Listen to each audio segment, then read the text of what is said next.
Hopefully this mic works out very well. It sounded pretty good in my testing. Just this little thing right here. It was also very cheap. So it seems a lot better than it should be. Alright, so I'll be honest. I played this game like a month ago. It just took me so long to figure out which script I wanted to do. I kept jumping back and forth between detailing everything, going through the entire thing I played, have it be like 20 pages of script. Then I kept thinking, maybe this is too much. People probably don't care that much. Let's just bullet point it to like 2 pages.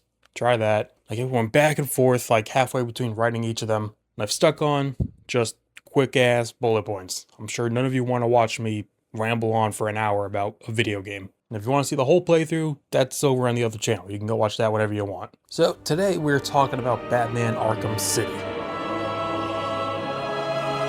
I have played this game at least a dozen times in the past. I love this game. It's easily one of the games I've gone back to the most just to play. I swear every time I play this game, there's just new stuff I notice. Like the courthouse, never realized that half of it's clean, half of it's burnt like Two-Face. And towards the end, I never went back to the church for whatever reason, and this time I did, and there's Vicky and Quincy Sharp just talking to each other. She's trying to interview him, he's like, oh my god. So, we meet again, Mr. Mayor. Miss Vale, I really don't have anything to say. And even Freeze's trail to Nora after you find her. From the GCPD to the docks, I don't think I've ever noticed that trail before, which is a funny way to see how Freeze got to her. Now this is going to be a little unfair, because I'm extremely biased towards this game, but I came into it with an open mind. A fresh mind, thoroughly examining it, thinking hard. Well, not too hard, it hurt my brain. And I will say, this time I paid attention to the story a lot. Half of it wasn't that good. The idea of there being in Arkham City, an asylum in the middle of Gotham that's just a walled off section where all the inmates and prisoners are, that's a cool concept. It's a very good idea for an open world Arkham. And I really liked Joker's half of the story here. The fact that Joker is dying, he needs a cure. The only way he can get the cure is by having Batman help him. And so he decides to poison Batman and to just ensure that Batman's gonna help him a good amount of Gotham's hospitals. Having it be a consequence of what happened to him in Arkham Asylum is such a good continuation. But then there's the other half with Hugo Strange, who seemed like he would be the main antagonist, really fell short. Right at the beginning of the game, he reveals that he knows Batman's identity. He knows you're Bruce Wayne, but that's not the main plot. That's not even brought up really at all ever again. I feel like that should have been the main focus of Batman just trying to stop Strange from revealing his identity or finding out a way to stop him somehow. There is like lore entries in this, and I think that Hugo Strange was trying to sell his identity in the underworld where he met his new friend Ra's al Ghul, and I thought those two were just such a weird combo together. Their whole idea of Protocol 10 of pretty much mass annihilating Arkham obviously made sense for Ra's. I did not understand Hugo's reasoning other than, oh, I want to be his successor, so I'll do what he says. He doesn't seem like the mass genocide kind of person. Now, if Protocol 10 was like a mind control kind of thing where everybody, all the goons started working for Strange, that would have made more sense. Or if Protocol 10 was like a worldwide release of Batman's identity, that would have made more sense too. I feel like they either needed to replace Hugo for somebody to better work with Ra's, or not do Ra's and have a better master for Hugo. Personally, I think this should have been the Court of Owls kind of thing with Hugo. I think that would have made a lot more sense. Maybe not the mass annihilation kind of thing. And also, Hugo felt really underutilized. I feel like the story threw him in just to like play with him a little bit, but you don't really see him throughout most of the game. In the beginning, he brings you in, tells you about Protocol 10, leaves. You go try and figure out what it is, but immediately get sidetracked to the Joker story, where he poisons you. Then you play through most of the game dealing with the Joker cure until Protocol 10 starts. You kind of just leave that on the back burner. And then you go deal with Strange, because that's now important. And then you deal with Joker, which is the final fight. Yeah, it was also very weirdly paced like that. It's like, plot A, plot B, plot A, plot B. And also, since this was the Game of the Year edition, they did sprinkle in those Catwoman missions. Again, it's a long gap where you last see her. She goes to Ivy, and then like most of the game plays out, and then boom, she's back at Ivy still, going to go break into Strange's vault. Also, a little side tangent, what I think about Game of the Years, remakes, remasters, in terms of ranking. For example, with Silent Hill 2, that's a remake of the original Silent Hill 2. I plan to go back to play Silent Hill 2, the original, at some point, and rank that among the other one. Something like Game of the Year or a remaster where it's just a newer graphic system. Those I don't count. It's pretty much the same game, just higher fidelity. Or a bit more content that they just added in. Which is why I'm going to try and aim for a fully finished game with all of its DLC updates out, even though that's highly unlikely nowadays where games can update a year later.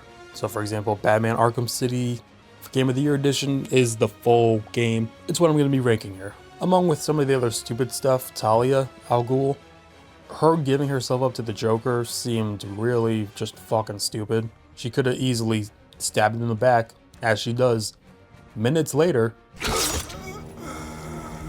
and then she could have gotten Batman out of the rubble. That would have been it. Game over. Had Harley walked her in like with a knife to her, then I can see it. But Talia just freely walks in and says, Joker, take me. I'll give you immortality. Joker's like, oh sweet. See you, Bats. Or she could have just been like, hi Batman. Yeah. Joker, or as we think, Joker is dead. Batman, get out of there. Alright, let's go.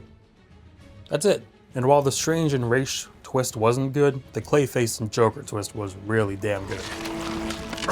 Ladies and gentlemen, for one night only, standing in for yours truly, and doing a damn fine job of it, I give you Clayface. Little clues throughout the entire story that something's not right about the Joker. Oh, he's healthy, he's not healthy, what's going on?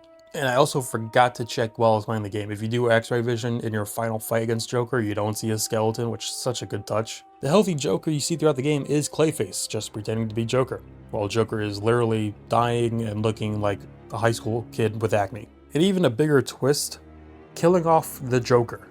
Even after everything you've done, I would have saved you.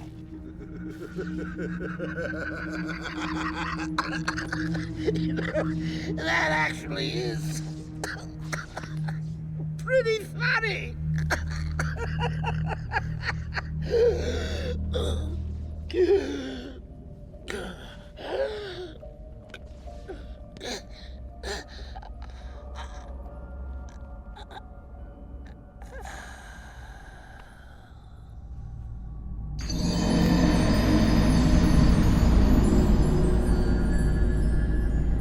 I really don't know how many people thought Joker would ever die in a game or a movie. He rarely ever does, right?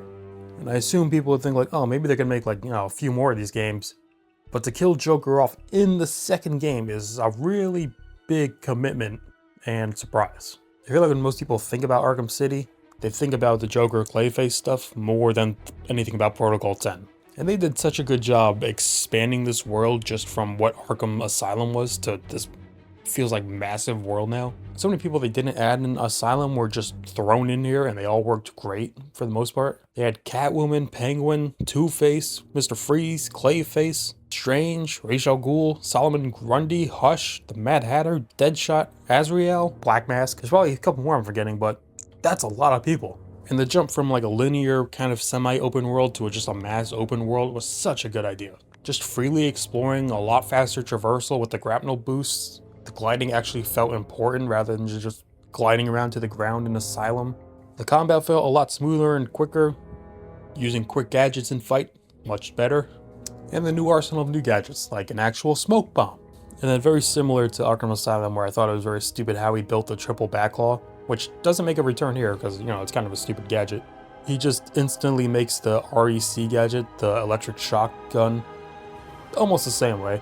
He opens some random device, takes a thing out, and just attaches it to like a gun base, and boom, he has a new gadget. Even the enemies had a lot more gadgets. They had shields, thermal scanners, mines, which you can just use against them, which is always fun. And jumping to an open world, I'm really glad that they had side quests more. Really, the only side quest in Asylum was just the Riddler trophies. Here, it's that again, plus a lot more stuff you can go do. Stuff like finding murder victims with their faces bandaged after being torn off, and then tracking down the killer to find out it's Hush. Or finding Bane and actually working with him to take out Titan containers, with him trying to trick you at the end, but then Batman just easily tricking him into winning. Even the Victor Zsasz phone calls. Those are, a little weird. You would think it'd be a lot more easier to track somebody on a phone than 5 different phone calls.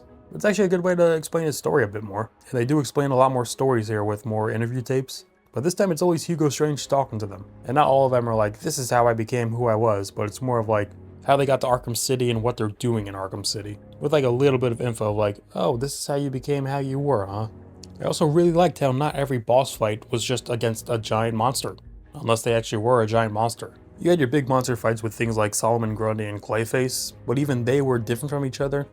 Where Solomon Grundy had like chains on his arms that just kept him smack you, and you have to like break his revival pods or whatever they were. And Clayface just keeps morphing his body into weapons to attack you as you keep trying to freeze him. And he even summons out little Clayface buddies. And even a bit more of the basic enemies, which had cool boss fights like Ra's al Ghul, with just an insane amount of countering and beatdowns, makes you feel like a badass. And I think Mystery Freeze is one of the best boss fights because he adapts to how you keep trying to take him down. You try and take him down from behind, he'll start sending sparks out of his ass. You blow up a wall in his face, he'll start freezing walls he walks by. It's actually an interesting challenge on how to take him down. Also, I really want to know, because I forgot to try it, if you can disable his gun. Because earlier in the story, you learned his code to disable his gun. I forgot to try that in here. I really wish I knew if I could. And then a lot of the villains with no real superpowers, you could just easily take down with one punch. How it should be. Deadshot, Zsasz, Riddler, they all go down easily. Even the Penguin, it's mostly one shot, except when Batman just beats his ass at the end of the Solomon Grundy fight. It's also fun just listening to guards talk and just shoot random shit. They feel more just like casual buddies in this game. Penguin sounded pissed. Batman's been screwing with his plans. Do those things even work underground? I read the manual. It never said anything about working underground. Yeah, they work. If you say so. Since when have you been all about reading anyway? I read. Porn don't count. Screw you. There's a Ferris wheel in the prison anyway. Got it on the steel buildings to build amusement parks or something. What, that Sionis guy? Yeah, bank. What happened? I heard there was some kind of accident. It was a long time ago. People got hurt. Guess they stopped building scary-ass rides. And then the Joker came along. Exactly. And all the locations and environments looked great. Mr. Freeze's frozen GCPD, Harvey Dent's half-burnt down courthouse, the Joker's steel mill, Wonder City that was just hidden underneath Gotham, the Penguin's iceberg lounge, which I'm still really confused on in this whole water section area with the shark. Where are you supposed to walk around with it? Is this place always flooded? Is there no like walk around area? How are you supposed to get around if you're just a normal person in the lounge? And speaking of the shark, it was just such a missed opportunity not to have a shark repellent joke in here.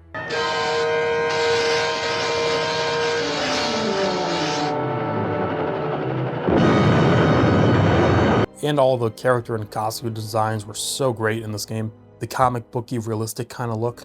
Even though most of them are inmates, they can just kind of still wear whatever they want, as most of them adapted to just wearing their normal villain uniforms. Even though Ivy is still wearing the inmate jacket, I don't really think a plant lady cares for decency. Just take it off. Let the boys have fun. But like Mr. Freeze's highly advanced suit, Penguin's short stature with a glass bottle in his eye, Catwoman's sexy ass costume. And they actually added alternate costumes for New Game Plus or the Riddler challenges modes. And like how you can play as Catwoman, you can also play as Robin and Nightwing in those challenges. So now, usually in these games, I want to try and do everything, get the 100%. You can do all the Riddler challenges, but then there's another page where you can do them again in like campaign modes, where it's 3 of them at once, with modifiers you have to add that you can actually choose which ones. I really didn't feel like doing it again, so I kind of skipped that part. You can also do all of that with each Catwoman, Robin, and Nightwing. I'm good.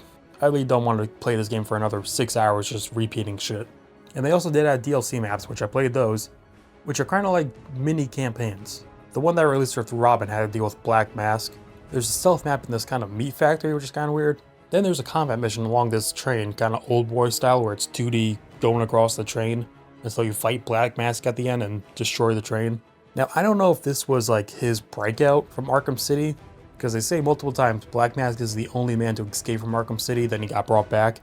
I don't know if this was his first escape plan or if this was after the main story.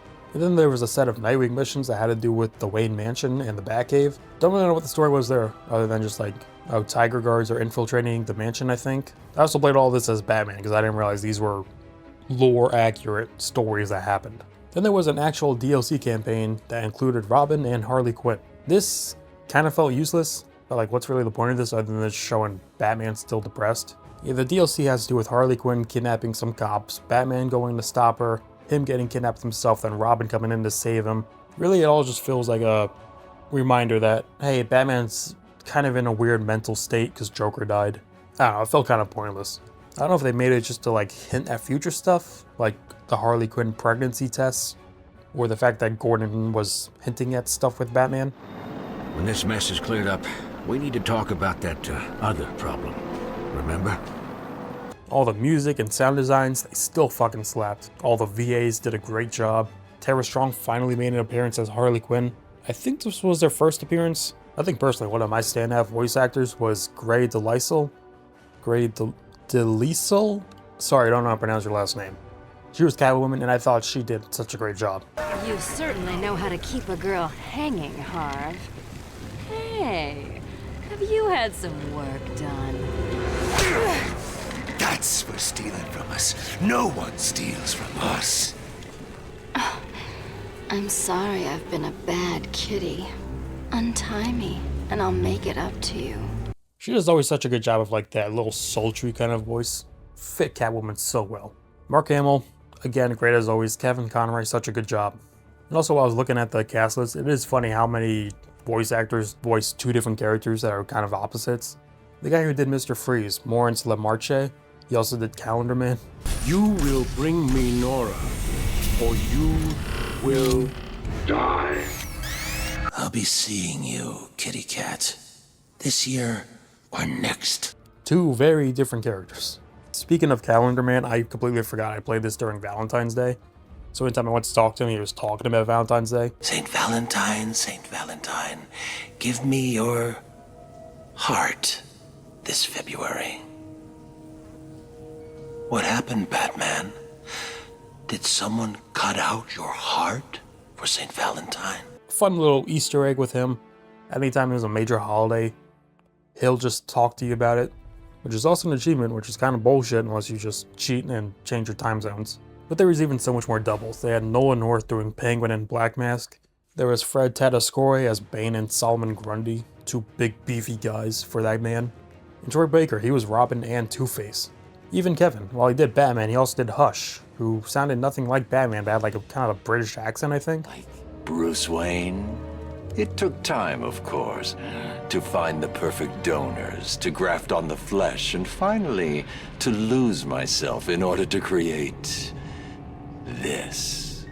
So honestly, I could keep talking about this game for like another half hour to an hour, but I'm just going to stop here and just decide to rank it. I think I've talked enough. So we have the list. Now I definitely know this was going to go high before I even played it. So I knew it was going to be somewhere around Arkham Asylum. And while I think Arkham Asylum has a very better story with a fall off at the end, Arkham City had half a good story, half a not good story. Meanwhile, the open world and the exploration was greatly improved from Arkham Asylum. There are so much more awesome characters that they've added. The inclusion of the side quests to meet most of these characters who had no relation to the story, shit like Mad Hatter or Hush. And then they just went hog crazy with all the world building, with all the lore pages and then the interview tapes still.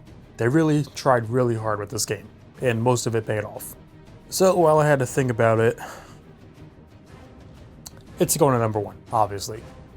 But I had to think more. Is it number one in A tier, or does it go up to S tier? A tier we have not had a game in yet. Because really the only issue I had was the idea of Ra's and Hugo Strange working together and their uninteresting plan. That could have been a lot more interesting. But everything else was just so fucking good, so fuck it. S tier, baby. We finally got one up there. Every game has a tier, even F tier. Fuck Skull Island. If I was giving numbers to these, it'd be like a 9.7 or 9.8, which I'm just rounding up to. So yeah, we now have an S tier game. Trying to think about the other games in the Batman series. I don't know if the other ones are better or worse. It's been a while since I've played those ones. I've played this one just the most. But that's gonna do it. Thank you all for watching, and I'll see you in the next video.